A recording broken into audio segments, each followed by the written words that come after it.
가운데 잊지 말아야 할 것이 있다면 오늘 이 예배 가운데 나올 수 있었던 바로 그것은 주님의 놀라운 은혜와 은총으로 인하여서 이 자리 가운데 주님이 우리가 나올 수 있는 것을 우리가 기억하시면서 감사하는 마음으로 함께 예배하시면 좋겠습니다. 우리 내 영혼의 은총 입어 믿음으로 고백하실 때 주님 우리 삶 가운데 행하신 은혜를 함께 기억하시며 나아가시겠습니다.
오늘도 우리 삶 가운데, 우리 교회 가운데, 이 온 땅 가운데 주님의 다스림과 주님 함께 하심을 함께 선포하시며 계속해서 함께 찬양하시면 좋겠습니다. 우리 믿음의 고백으로 오셔서 다스리소서 함께 찬양해 드리시겠습니다.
주님과 같이 내 마음 만지는 부드러움에 오랜 세월 찾아 날아갔네. 내게 주밖에 없네. 한 번 더 주님과 같이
선지자 이사야가 히스기야 왕을 찾아가서 하나님의 말씀을 전했습니다. 왕이시여, 주께서 말씀하시기를 너는 집을 정리하라. 내가 죽고 다시 살지 못하리라 하셨나이다. 이사야 선지자가 이 말을, 그러니까 히스기야가 병에서 낫지 못한다라는 말을 전하고 떠나가 버렸습니다. 그러자 히스기야 왕이 얼굴을 벽으로 향하고 하나님께 기도하기 시작했습니다. 우리가 기도할 때 눈을 감습니다. 보통 눈을 감는 이유는 마음을 정리하고 생각을 정리하고 기도에 집중하기 위해서 그렇습니다. 영이신 하나님은 우리의 눈에 보이지 않습니다. 그래서 우리가 눈을 뜨고 있으면 하나님보다는 세상 이렇게 만물들 때문에 마음이 흐트러지기 쉽습니다. 그래서 예수님도 우리에게 골방에 들어가서 세상과 단절된 곳에서 하나님께 기도하라 하셨습니다. 히스기야는 단지 눈을 감았을 뿐만 아니라 벽에 얼굴을 대고 기도했습니다. 이것을 면벽 기도, 그렇게 부를 수 있습니다. 이처럼 벽을 바라보고 기도하면 우리의 귀를 닫는 효과가 있습니다. 내 기도 소리가 벽을 향해 기도하면 굉장히 잘 들리고 주변 소리가 줄어들게 되어집니다. 그래서 일종의 말하자면 노이즈 캔슬링 같은 그런 효과가 있습니다. 면벽은 말하자면 우리의 귀를 세상을 향해서 닫는 것과 같은 것입니다. 하나님은 언제나 동일하십니다. 우리가 눈을 뜨고 있든지 감고 있든지 귀를 어떻게 하든지 상관이 없습니다. 그러나 우리는 육신이 연약해서 기도에 집중하지 못할 때가 있습니다. 그럴 때 우리가 스스로 우리의 눈과 귀를 제한함으로써 하나님께 집중할 수 있습니다. 뿐만 아니라 이러한 면벽 기도는 우리의 진실함과 간절함을 표현하는 것이 되기도 합니다. 오로지 내가 하나님만 바라보겠습니다. 하나님만 집중하겠습니다. 하나님 나의 전부가 되기를 원합니다. 라고 하는 마음으로 하나님을 가장 극진히 표현하며 기도하는 것이 되기도 합니다. 히스기야는 하나님 외에는 해결책이 없었습니다. 그는 정말로 하나님 앞에서 간절했습니다. 그가 벽을 바라보며 이렇게 기도했습니다. 3절에 보면 여호와여 구하오니 내가 진실과 전심으로 주 앞에서 행한 것을 기억하옵소서라고 기도했습니다. 이 한마디를 그가 말하고는 그가 심히 통곡했습니다. 눈물과 콧물이 왈칵 쏟아져서 더 이상 말문이 열리지 않았던 것 같습니다. 그래서 히스기야의 기도는 이 한 문장이었습니다. 주님, 제가 지난날 주 앞에 선하게 행했던 것을 기억해 주십시오. 이 말만 하고 그냥 엉엉 울었습니다. 하나님 앞에서 여러분의 눈물이 터져나시기를 축복합니다. 이것이 은혜입니다. 우리 하나님은 눈물에 약합니다. 우리의 작은 신음에도 응답하시는 분이십니다. 우리가 흐느껴 볼 때 하나님은 절대 외면하지 않으십니다. 절대로 모른 척하지 않으십니다. 히스기야가 통곡하자 하나님이 급하게 이사야를 부르셨습니다. 이사야가 궁을 나와 시내를 다 지나지도 않았을 때 말씀이 임했습니다. 너는 돌아가서 히스기야에게 이르기를 내가 너의 기도를 들었고 내 눈물을 보았노라. 그에게 이르기를 내가 너를 낫게 하리니 내 나를 15년을 더할 것이라. 그리고 너를 위하여 내가 이 성을 보호하리라 말하거라. 하나님은 히스기야의 기도 때문에 당신의 뜻을 돌이키셨습니다. 하나님이 처음에 정하셨던 그 계획과 섭리를 바꾸신다고 하셨습니다. 우리는 히스기야 개인에게 임한 이 응답이 그렇게 대단한 일이 아닐 수도 있습니다. 히스기야가 얼마를 더 살든 저와 여러분에게 무슨 의미가 있겠습니까? 그리고 히스기야가 그 연장된 시간을 의미 있게 사용하지도 못했습니다. 도리어 심각한 잘못을 범하기만 했습니다. 그래서 히스기야 개인에게도 이 응답이 의미가 없다라고 말하는 사람도 있습니다. 왜냐하면 바벨론의 왕이 히스기야가 병들었다는 말을 듣고 사신을 보내 편지와 선물을 보내왔는데 히스기야가 그 사신들에게 자신의 왕궁에 있는 보물들을 다 보여줍니다. 무기고에 있는 무기들을 다 보여주고 예루살렘 성전에 있는 대대로 다윗 왕 때부터 쌓았던 그 많은 보물들을 자랑하듯이 다 보여주었습니다. 그래서 이사야 선지자가 책망합니다. 17절에 보면 여호와의 말씀이 날이 이르리니 왕궁의 모든 것과 왕의 조상들이 오늘까지 쌓아두었던 것이 바벨론으로 옮긴 바 되고 하나도 남지 아니할 것이오 라고 했습니다. 히스기야의 삶이 연장된들 오히려 히스기야는 우를 범하고 민족적인 불행이 더 커졌다라고 말할 수도 있습니다. 그러나 히스기야의 기도 응답을 통해서 우리는 하나님이 어떤 분인가를 깨닫게 되어집니다. 이것이 정말 중요한데 하나님이 우리의 기도에 응답하신다. 이건 당연한 것이고 하나님이 더 기뻐하시는 기도가 어떤 것인지를 본문을 통해서 발견합니다. 이것이 중요합니다. 우선 하나님의 나라는 영원합니다. 마땅히 그래야만 합니다. 하나님이 통치하시며 다스리시는 세계는 하나님의 뜻에 있어서 일관성이 있어야 합니다. 하나님이 정하신 법칙, 원칙 이것이 변함없어야 합니다. 그렇지 않으면 하나님의 세계의 질서와 조화, 아름다움은 깨어지기 때문에 그렇습니다. 영원하다고 말할 수 없게 되기 때문에 그렇습니다. 그래서 하나님이 이처럼 뜻을 바꾸시면 히스기야 개인은 좋겠지만 세상은 그렇지 않습니다. 만약 이런 일들이 비일비재로 일어나면 세상은 혼란스러워질 수 있습니다. 무슨 말이냐 하면 이사야 선지자가 히스기야를 찾아가서 하나님의 응답을 전합니다. 하나님께서 말씀하시기를 내가 너의 기도를 들었다. 내가 너의 눈물을 보았노라. 내가 너를 낫게 할 것이다. 라고 했습니다. 그러자 히스기야가 이렇게 묻는 겁니다. 여호와께서 나를 낫게 하실 무슨 증표가 있습니까? 3일 만에 내가 성전에 올라가게 하신다고 하는 증거가 무엇입니까? 그가 할렐루야를 외치고 기뻐했어야 되는데 오히려 증표를 요구합니다. 그러자 이사야가 놀랍지도 않다라는 표정으로 차분하게 어떤 증거를 원하는지 묻습니다. 해의 그림자가 앞으로 10도를 더 나아가길 원합니까? 아니면 10도를 더 뒤로 물러가기를 원합니까? 자, 당연한 이야기 한번 해보겠습니다. 막대기를 세우면 그림자가 생깁니다. 이것으로 해시계를 만들기도 합니다. 왜냐하면 이 해의 그림자가 항상 일정하게 움직이기 때문에 그렇습니다. 지구의 공전과 자전이 변하지 않고 항상 똑같기 때문에 그렇습니다. 그래서 우리가 하루의 해 그림자가 360도를 다 회전하는 것을 다 보지는 못하지만 낮이든 밤이든 일정한 속도로 움직인다라고 하는 것을 알고 있습니다. 그런데 이사야 선지자는 이 변하지 않아야 할 물리 법칙이 깨지는 것이 가능하다라고 말하고 있습니다. 이러한 깨짐을 통해서 증표를 삼아 주겠다. 해의 그림자가 10도 앞으로 나가길 원하느냐, 뒤로 물러가길 원하느냐라고 묻고 있습니다. 그림자가 10도가 바뀌는 것, 시간으로 계산하면 몇 분이 될까요? 360도 중에서 10도가 변하는 것은 24시간 중에서 40분 정도 되어지는 것 같습니다. 제 계산이 맞다면.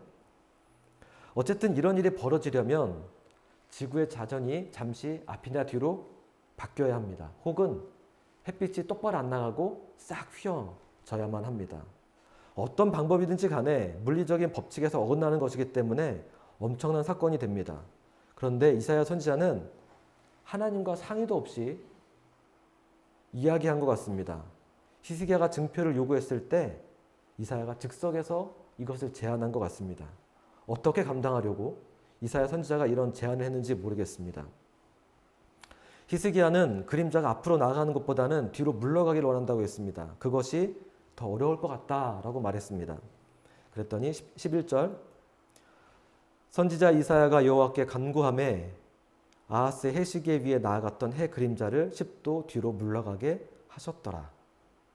이사야 선지자가 하나님께 기도했더니 그렇게 되었다. 그러니까 처음부터 이사야가 하나님께 이것에 대해서 이야기한 것이 아니라 히스기야에게 일단 제안해 놓고 하나님께 기도했다. 그래도 괜찮다라고 이사야는 생각했습니다.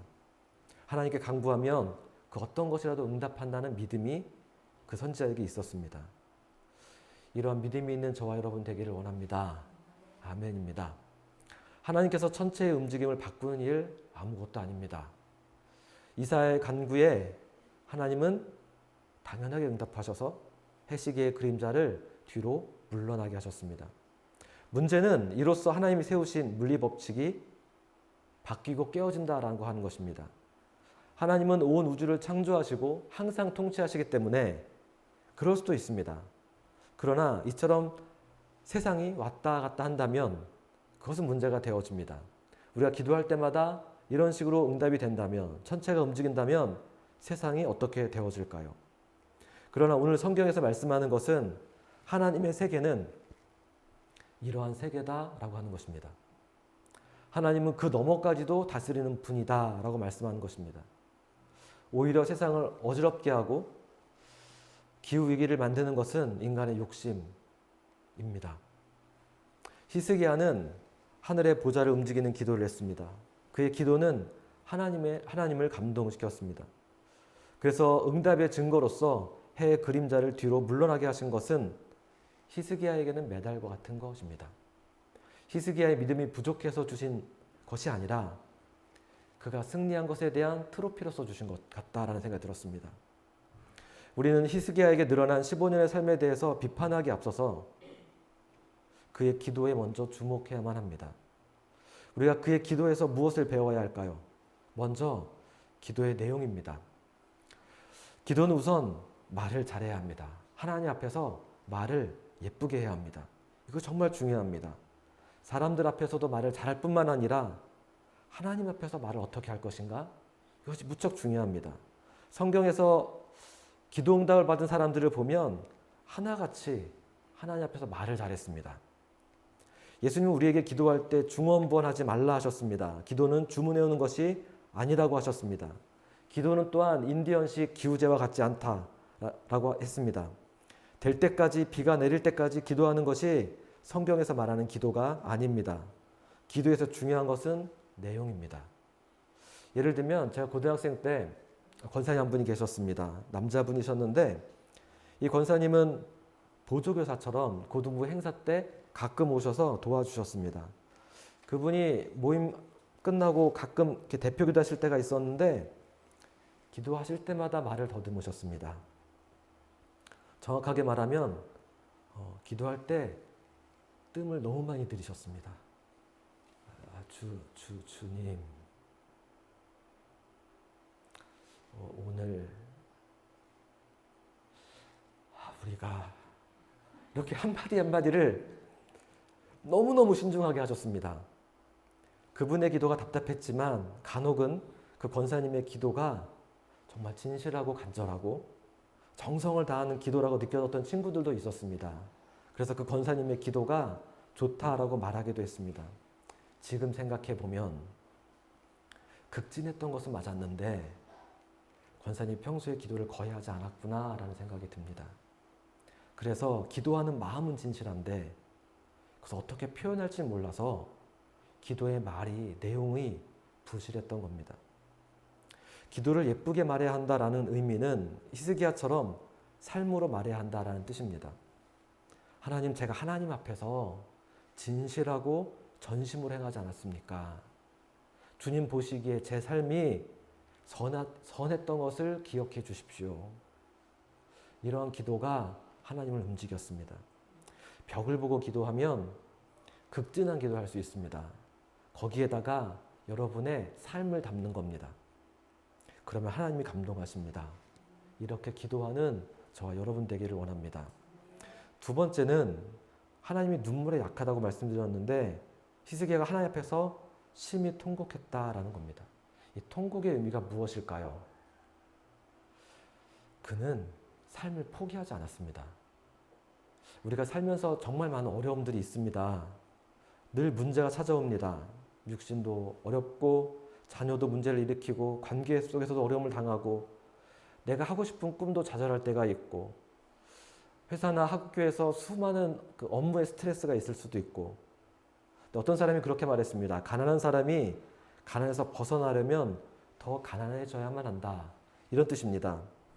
가난한 사람이 돈을 모으려면 그 부족한 가운데 더 아껴야만 합니다. 그래야만 그 가난에서 벗어날 수 있기 때문에 가난한 사람이 가난에서 벗어나는 것은 더 힘들다. 그 말 참 맞다라는 생각이 들면서 가난뿐만 아니라 이건 많은 경우가 다 그렇구나라는 생각이 들었습니다. 공부도 그렇고 운동도 그렇습니다. 무엇이 부족한 사람은 그것을 극복하려면 훨씬 더 힘듭니다. 더 정확하게 말하면 그것을 극복하려면 반드시 더 힘들어져야만 한다는 뜻입니다. 더 힘들어져야만 한다. 히스기야의 눈물이 바로 그런 의미였다는 생각이 들었습니다. 하나님 앞에서 하나님의 말씀이 그에게 좌절을 주었습니다. 그때 그가 포기했다면 그는 눈물 흘릴 필요가 없습니다. 하지만 심히 통곡했다라는 것은 그의 심령이 더 가난해졌다라는 것입니다. 그가 하나님 앞에서 포기하지 않았다라는 뜻입니다. 예수님의 십자가를 우리는 사랑이라고 알고 있습니다. 그런데 많은 사람들이, 만약에 세상 사람들이 예수님의 십자가를 본다면 그것은 예수님에게서 불굴의 의지를 발견할 것입니다. 예수님이 골고다를 올라가실 때 절대로 포기하지 않았기 때문에 그렇습니다. 그분은 인내하시면서 고통을 견디시면서 십자가의 길을 걸어가셨습니다. 우리가 예수님을 따라간다라고 하는 것은 포기하지 않는 것입니다. 오히려 더 가난해지고 더 깊은 통곡의 자리로 내려가는 것을 말합니다. 그것이 기도입니다. 우리가 어떤 상황에서 있어든지 멘탈이 무너지면 안 됩니다. 간혹 유리 멘탈인 분들이 있는데 이제부터 금강석이 되셨으면 좋겠습니다. 팔굽혀펴기를 수백 개씩 하는 사람이 있습니다. 그도 처음에 팔굽혀펴기를 할 때에는 서너 개 하고 포기하고 싶었을 겁니다. 그런데 그가 포기했다면 그렇게 되지 못했을 겁니다. 그는 인내하고 또 인내했습니다. 한 번이 아니라 수백 번, 그 한계를 수백 번 넘었기 때문에 그 자리까지 간 것이죠. 우리는 기도에 응답하시는 하나님이 계십니다. 그래서 더욱 포기하지 말아야 합니다. 오히려 히스기야처럼 심히 통곡할 수 있는 저와 여러분 되기를 원합니다. 진실과 전심으로 기도하는 그런 기도의 사람들이 될 수 있기를 간절히 원합니다. 기도하시겠습니다.